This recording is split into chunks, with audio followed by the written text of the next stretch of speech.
एक पिता के दो पुत्र थे, बहुत ही आलसी थे। हमेशा पिताजी के बारे में उनकी धारणा कभी भी सही नहीं रही।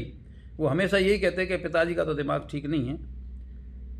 तो उनके पिताजी का देहांत हो गया और माँ ने कहा कि बेटे, पिताजी की अस्थियाँ जो है गंगा जी में बहा दो, क्योंकि हमारे यहाँ जो चले जाते हैं उनका श्राद्ध भी रखते हैं। तो उन बेटों ने कहा कि माँ, इससे क्या होगा, क्या फ़र्क पड़ता है, नहीं डालेंगे तो अस्थियों को। उन्होंने कहा कि भाई, इन अस्थियों को प्रवाहित करने का जो चले गए उनका बड़ा विश्वास था कि इससे आत्मा को शुद्धि मिलती है, आत्मा शांत होती है।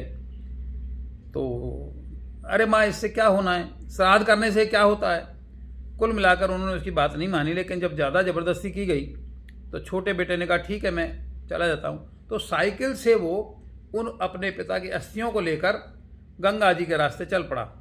12 किलोमीटर दूर एक नाला था जो गंगा जी में मिलता था। विचार किया कि ये नाला वहाँ गंगा जी में मिलता ही है, तो क्यों नहीं मैं यहीं डाल दूँ, तो वहाँ पहुँच जाएंगे।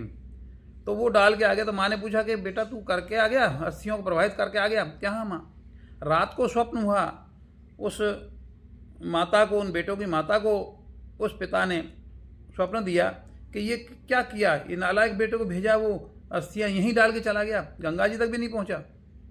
तो बेटे ने अपनी गलती नहीं मानी, बल्कि माँ को समझाया कि माँ, मैंने कहता था कि पिताजी का दिमाग अभी भी ठीक नहीं है, मरने के बाद भी हैं, उनको हमेशा ही दिमाग ऐसा ही रहा है।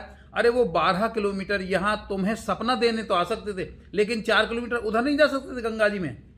तो देखिए क्या व्यवस्था है आज की लोगों की, उनको कोई धर्म, कर्म, आस्था और ये रहा ही नहीं है। तो ये बड़े ही एक अचरज की बात है कि हम लोगों की मानसिकता कैसी हो गई है। पूर्वजों ने जो बनाई हैं वो कभी बिना आधार, बिना अनुभव के नहीं बनाई गई। राधे राधे।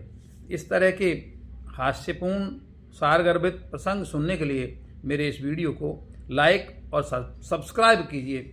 जय श्री राम।